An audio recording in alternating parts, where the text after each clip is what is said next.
ఇట్యాల మండల కేంద్రంలోని ప్రభుత్వ పాఠశాల ఆవరణలో గ్రామీణాభివృద్ధి శాఖ సెర్పాధ్వర్యంలో భూపాలపల్లి శాసనసభ్యులు గండ్ర సత్యనారాయణరావు అధ్యక్షతన జరిగిన ఇందిర మహిళా శక్తి సంబరాల కార్యక్రమానికి ముఖ్య అతిథిగా సీతక్క పాల్గొన్నారు. మంత్రి సీతక్క మాట్లాడుతూ 1 కోటి మంది మహిళలను కోటీశ్వరులను చేయడమే లక్ష్యంగా ప్రభుత్వం మహిళల ఆర్థికాభివృద్ధికి అనేక సంక్షేమ కార్యక్రమాలు చేపట్టడం జరుగుతుందని అన్నారు.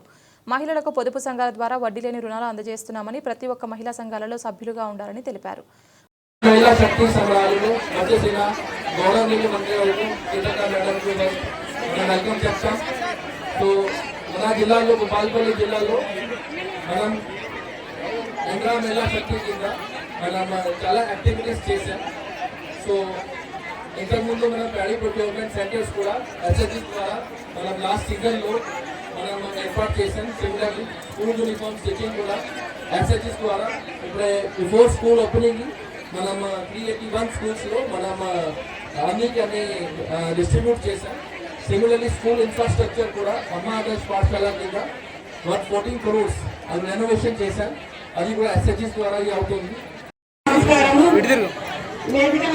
ప్రభుత్వం వచ్చిన తర్వాత మహిళలకు చాలా ఉపాధి కల్పించారు. ముందుగా ఏంటంటే మహిళలు ఏదో పని చేసుకుంటూ బ్రతుకుతూ ఉండేవారు. ఈ యూనిఫామ్ వచ్చిన తర్వాత మహిళలందరూ ఇంట్లోనే ఉండి కుట్టుకుంటున్నారు. ఇప్పుడు కూడా మహిళలందరూ కుడుతున్నారు. సెకండ్ టైం కూడా డ్రెస్సులు వచ్చాయి. మేము అనుభవంతో చెప్తున్నాము. అందరూ యూనిఫామ్ స్కూల్ వాళ్ళకు, పిల్లలకు, హాస్టళ్లకు కోటీశ్వరులను చేయాలని ఒక దృఢ సంకల్పంతో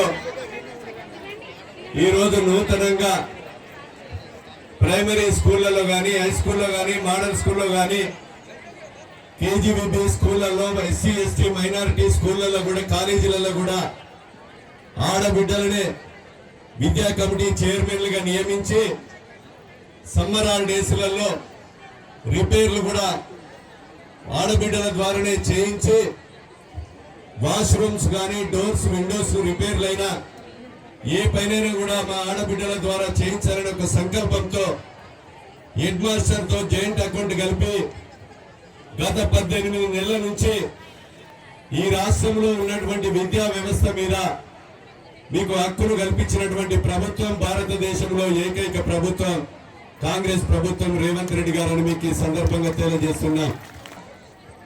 ఈరోజు మహిళా క్యాంటీన్లు కానీ, కలెక్టర్ ఆఫీసులో కానీ, అదేవిధంగా ఎంజిఎం లాంటి ప్రభుత్వ హాస్పిటళ్లలో కానీ, అదేవిధంగా ఇందిరమ్మ ఇండ్లు కూడా మా ఆడబిడ్డల పేరు మీదనే 4.5 లక్షల మందికి, నియోజకవర్గంలో ఉన్న 3,500 మందికి 100 ఎకరం భూమి ఉంది. వన్ ఉత్పత్తి మీ ఇంటి బిడ్డగా కష్టానికి, నష్టానికి, కన్నీళ్లకు ఎప్పుడు కూడా మీకు తోడు ఉండే సత్యన్న గారిని గెలిపించి మీ సోదరుడిగా దీవించినందుకు మీ అందరికి పేరు పేరున మా అక్కలకు పాదాభివందనాలు తెలియజేస్తా ఉన్నాను. ఎదగాలి అంటే, స్వతంత్రంగా ఎదగాలంటే కష్టం. ఇలా పేదోళ్ళు ఉన్నారు, మధ్యతరగతి ఉన్నోళ్ళు, లేదా ఇంకేదో రకంగా చిన్న చిన్న వ్యాపారాలు చేసుకునేటోళ్ళు ఉన్నారు.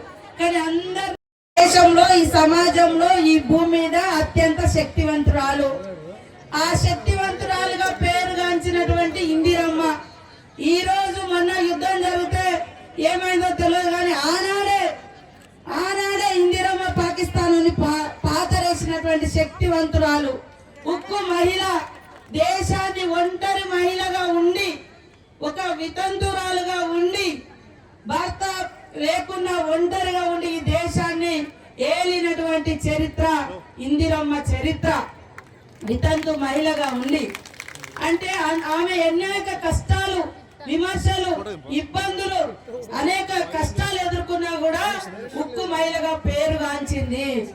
ఆమె పేదల కోసం ఇందిరమ్మ ఇల్లులు, అసైన్డ్ భూములు, మహిళా సంక్షేమం, ఇవాళ అంగన్వాడీ సెంటర్లు కూడా మహబూబ్నగర్ జిల్లాలో ఆమె మొట్టమొదట ఇందిరమ్మ ప్రారంభించడం జరిగింది.